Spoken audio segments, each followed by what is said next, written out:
Going on, gardeners. Today I'm going to share with you some tips for propagating plants. As we can see here, I have this Sterilite container, but you can have any sort of container as long as it has a loose fitting lid on it. Another consideration is you want to put it against a north facing wall. So this fence here, this faces south, but it a north-south wall. So when the sun comes over and it goes over this way, this casts shade all day. You never want sun to touch your cuttings or else they will roast. Another thing is to use sand, like in this lemon cutting right here, or use a combination like a lot of perlite and a little bit of peat moss, something that's sterile, like this lemon cutting here.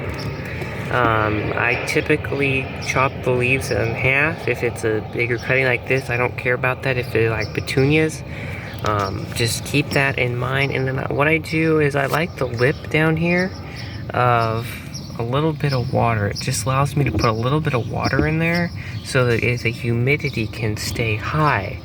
And then what I do is, as you can see the condensation on this lid.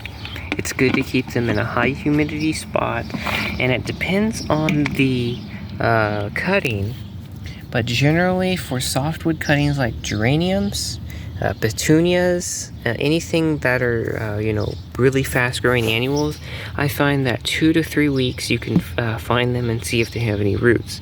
For more like hardwood or semi-hardwood, anything between 4 and 8 weeks, so 1 to 2 months. Other than that, that is your basic guide to propagating flower cuttings. I do recommend using a rooting hormone. Any of those regular powdered hormones will work. If you want to get a little more fancy, you can go ahead and use Dip and Grow. That is my personal recommendation. I have started to use Dip and Grow, and that has worked to have pretty good results.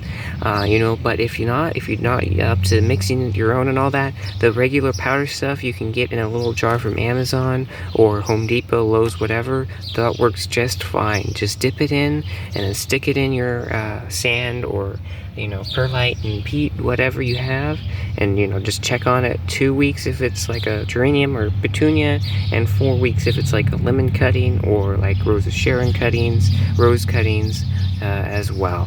So I hope you like this video. If you have any tips and tricks for me, please leave them in a comment, and also if you like this video, I hope you subscribe and turn on the bell to see more gardening content like this.